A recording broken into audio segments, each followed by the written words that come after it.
So as anyone in Mass should know, 2 days till hunting season starts, and I have a great strategy for that.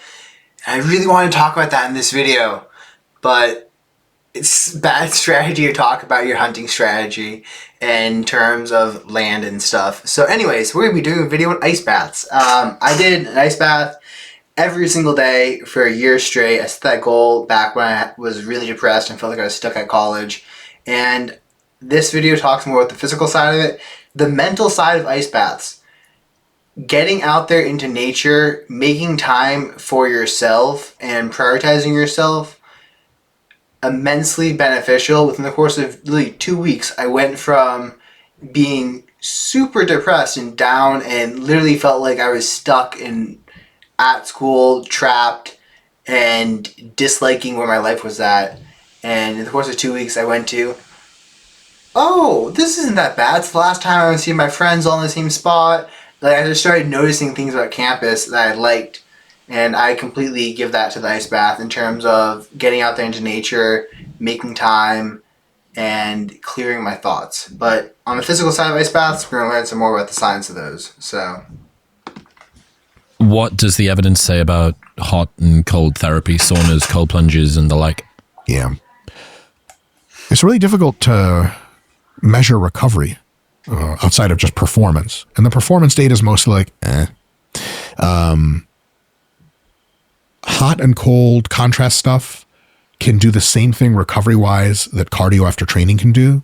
Specifically, cold exposure and contrast can have this cascade where they cool off your inflammatory systems. That means under the hood, there's no recovery going on, actually less. The systems aren't getting healed. They're not getting fixed.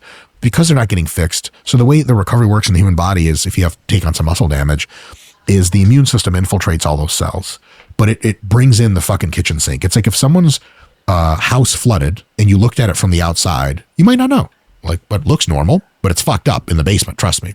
You can still live in the house too.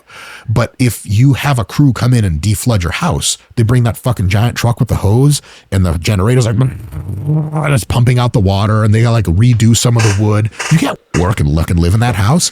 That's what the immune system does to your muscles when it comes in. It fucks a bunch of shit up. It takes a few hours, few days to do that. What contrast bath is basically, or cold exposure, non-steroidal anti-inflammatories, and exercise after you've already done exercise, is basically putting up a notice at the front gate to the people that are going to drive in with the truck to take the water out of the flooded house, is tell them like, hey fellas, come back tomorrow. And they're like, yeah, fuck it. Now the house isn't getting any better, but if you want to work. this is actually a great point. I'm sure people have heard of RICE, which is like rest, elevate, ice or something. It's an acronym for what you're supposed to do with injury. Icing your injury will not make it heal faster. Icing your injury only dulls the pain, dulls the swelling, and the swelling is actually what you want. The swelling allows for more blood to circulate, more nutrients to get brought in, and for it to actually get fixed. Stopping the swelling is bad if you're trying to recover. You should only ever stop the swelling if you have no other choice and you need to still use that part of your body that's injured. I've injured my foot before and I've iced it and I've used compression, but that's only so that I can walk around the house when I'm doing things, and then the moment I don't need to do that, I take off the compression, I let it kind of swell up more, and I allow the healing process to take its form, because all I'm doing is postponing the injury for months down the road. I mean, I iced this plenty and my fingers still can't touch now. It's like stuck in there. I tore that so many times. I never did a proper healing, never took the time off. And you see this so often, especially for me personally in jiu-jitsu. I go in, I look at the guys, and I have someone complaining about their knee injury and showing how swollen the knee is, and it's kind of like a badge of honor. I'm just like, dude, you're a freaking dumbass. How many $1,000s did you drop on a stem cell injection and some treatments for it? And you're literally coming back, injuring it again. I'm take 2 months off. And they're like, I can't. I need to keep doing this. I'm like, no, you need to take 2 months off. When I broke my sternum, I took 3 months off. Literally, I took time off until I could actually do stuff. Granted, I did go running because I could run without it hurting too much.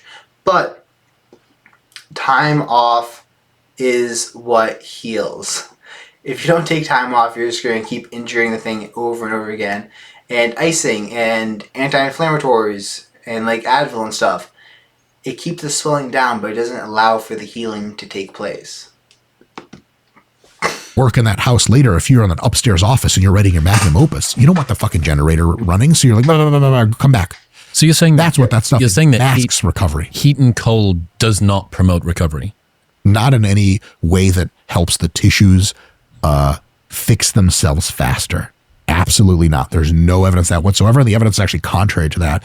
It delays that process. Heat is a mixed bag, basically still kind of unknown. It's not super clear what heat does. We know that psychologically, people who enjoy heat exposure, like Gonna say, sauna, what about the stress? they love it. Oh, they love it. If they love it. But if you have an athlete that hates the sauna, do not make them go to the sauna for recovery. They're not Because getting sauna is good for recovery and good for stress management. No, it's good for gym and gym stress management. Jim loves it. John fucking hates it. 100%. Like, if you like jazz music and it relaxes you, well, jazz music for an hour is dope. If you fucking hate jazz music, what the hell am I going to put you in a room and make you listen to music you don't like? That's like hell. That's like some kind of modern corporate version of hell. So all of that stuff, contrast, cold, plunges, and all that shit, it doesn't do recovery. It does masking. It does a reduction of the From a inflammatory physical process. perspective. Correct. But the inflammatory process is actually what does the recovery. It just takes time. The best thing, if you have sore muscles, sleep, eat, chill the fuck out, and wait.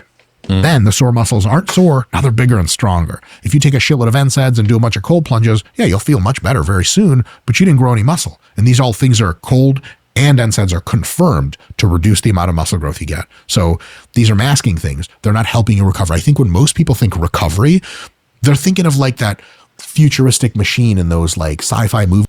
So when I do ice baths, like I'm not focusing at all right now on gaining massive amounts of muscle. I just want to improve my strategy, improve my technique, improve my range of motion for jiu-jitsu.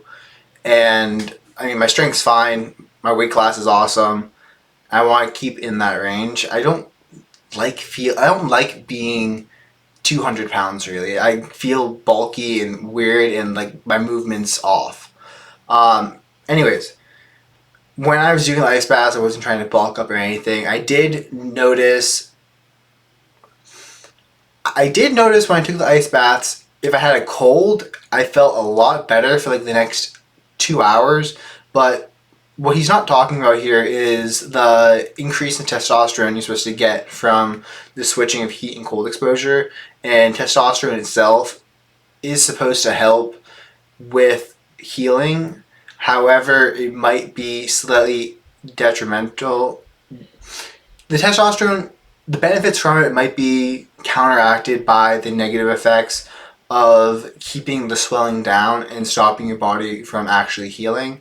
But what he said, chill the fuck out and rest and sleep. Some of the best things to do for healing any injury. Movies where you like the Bacta tank and fucking Yeah, Star Wars, you get in Dragon Ball Z, and some kind of chemicals get in little nano machines, and then you come out, you're actually healed and fixed. Oh, give me a second here. Cold, heat, etc. I did not realize this video was like half off the screen.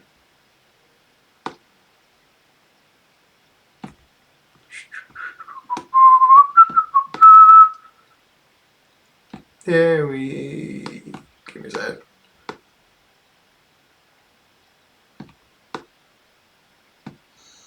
Okay, there we go. They don't do that. They just don't. You mentioned NSAIDs, maybe a little bit extreme, but what about recovery supplements? I'm aware of no supplements that you can qualify as recovery supplements unless they're a shake of carbohydrates plus high quality protein. And then there's just food, but delivered in a different system that may be more convenient.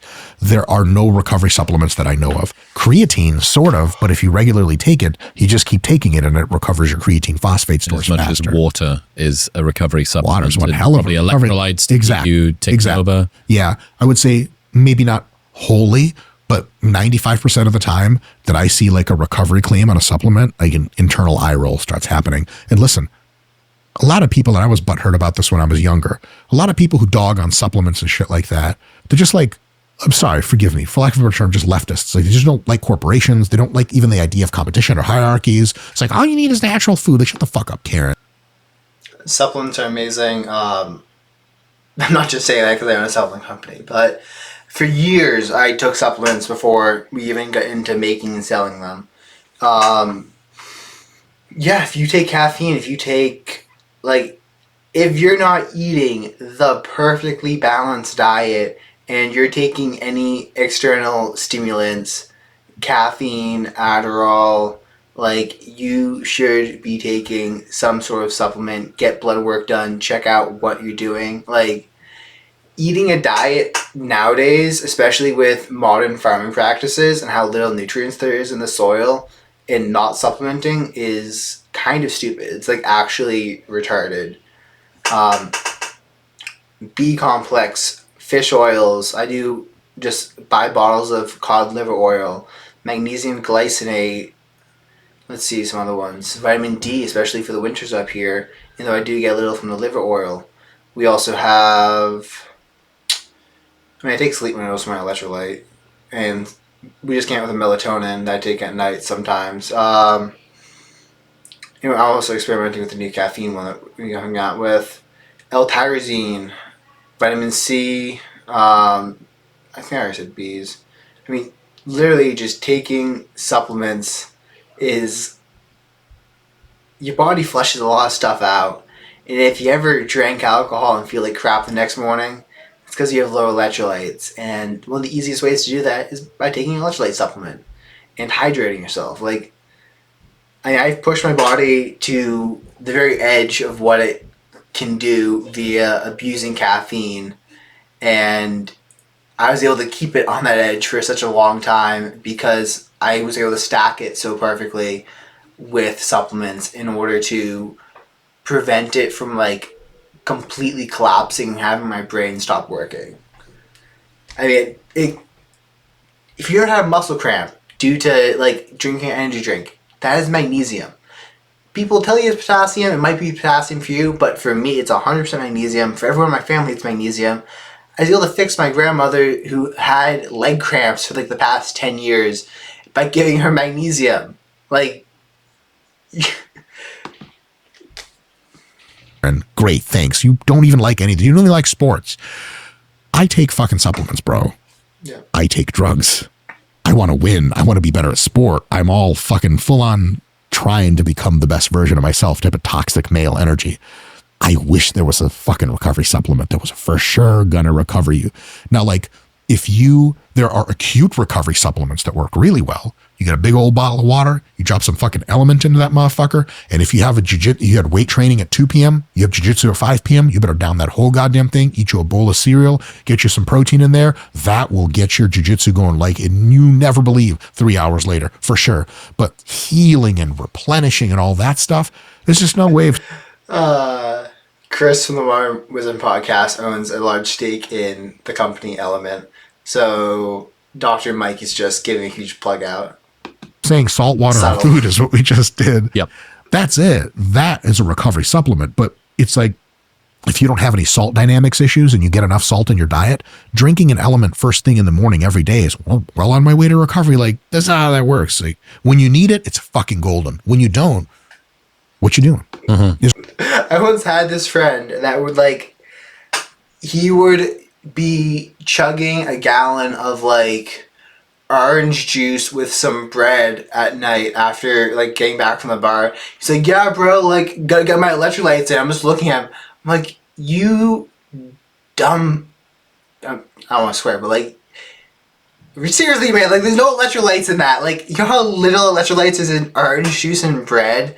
Like, you're probably going to pee out more electrolytes from osmosis causing the water you just took in from, like, from the orange juice. Literally, he did not understand electrolytes, and it's an inside joke. My brother and I were like, we're drinking something. We're like, yeah, man, for electrolytes. Like, if you're low on electrolytes and you start taking them, it's amazing the effects that they have. But if you don't need electrolytes and you keep taking them, your body's just going to get really thirsty, and it's going to kind of balance itself out by making you pee out by making you drink more water than pee more. There's no magic recovery pill. Now, if I'm being fully transparent, anabolic steroids and growth hormone are one hell of a recovery supplement, but they got their downsides too. Insulin, growth, insulin, and a shitload of primobolan. Holy fuck, man, you're recovering like you wouldn't believe. Made of rubber and magic. Oh yeah, sure. Exactly. On that note, I do want to say there is actually stuff you can do in order to help your recovery, and that is boosting your metabolism, which will help increase your hormones. And then there's also the ketogenic diet, which will reduce inflammation in terms of just... I haven't found that reducing the inflammation caused by excess sugars in the body negatively affected my recovery times. If anything, going on a ketogenic diet, going on a carnivore diet has actually helped me. And whenever I get an injury that I want to heal up quick, I go back on those diets. But increasing your metabolism, walking more, eating real foods, and you can take stimulants in order to increase your metabolism, like caffeine.